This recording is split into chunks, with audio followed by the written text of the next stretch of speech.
There was an old beggar who sat at the corner of the market square every day.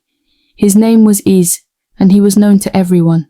With tattered clothes, a frail frame, and a cane by his side, he would call out to passers-by in a weak, raspy voice, "Please, spare some change for an old man." But what the people of Umuleri didn't know was that Eze was not an ordinary beggar. Behind his frail appearance lay a dark secret, a heart filled with malice and a mind bent on destruction. For years he had cursed the town in subtle ways, spreading misfortune wherever he went, though no one ever suspected him. It all began many years ago when Is was a rich and powerful man.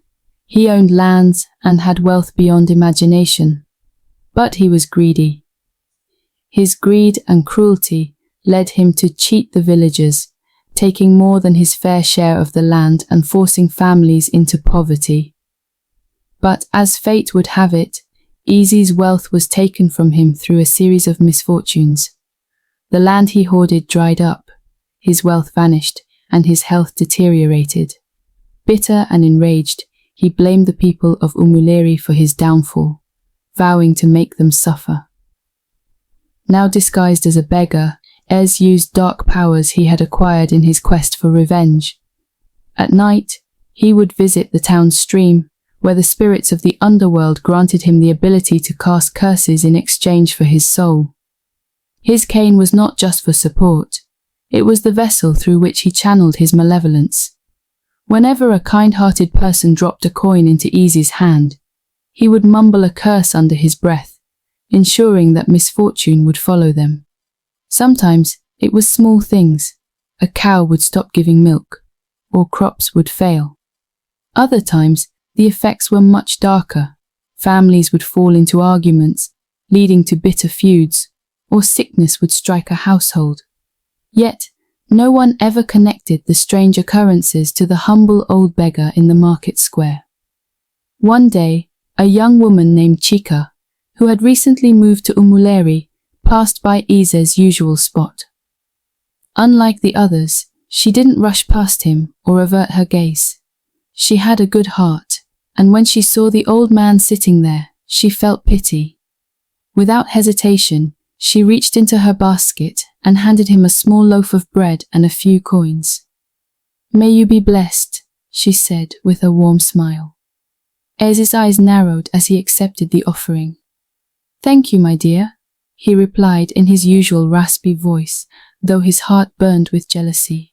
As soon as Chika walked away, Eze began muttering under his breath, casting a terrible curse upon her. But unbeknownst to Eze, Chika was not like the others. She came from a family of healers and was deeply connected to the spiritual world. Her kindness and purity shielded her from dark magic, and as Ez tried to cast his curse, something strange happened. His power recoiled back on him. That night, as Ez lay in his small hidden hut on the outskirts of town, he was haunted by terrifying visions. The spirits of the underworld, angered by his failed curse, appeared before him. "You have grown too bold, Ez," they hissed. "You have overstepped, and now you must pay the price." Eze trembled in fear as the spirits stripped him of his powers. His body, once frail but sustained by dark magic, began to wither rapidly. He cried out in agony as his strength faded and his life ebbed away.